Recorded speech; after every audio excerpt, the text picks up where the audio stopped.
Magandang araw po mga kaibigan. Andito ako sa Tabor, Pangasinan. Pangasinan? Uy, andito pala si Amboy sa Oy, Pinas. andito pala si Kuya Jake.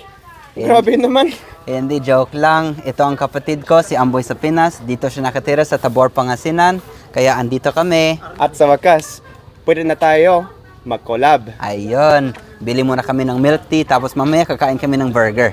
Tara, andito kami sa motor ni Amboy sa Pinas. Dito lang kami sa Tabor. Yan ang kuya ko sa likod namin.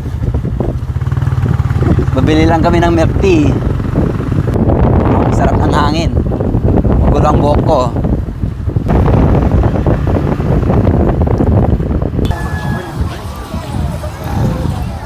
Hala, sino itong mga nagtatambay dito? Ang tagal mo, papalibre ako eh. Kuya Jake, palibre Ah, sige. naman. Hala.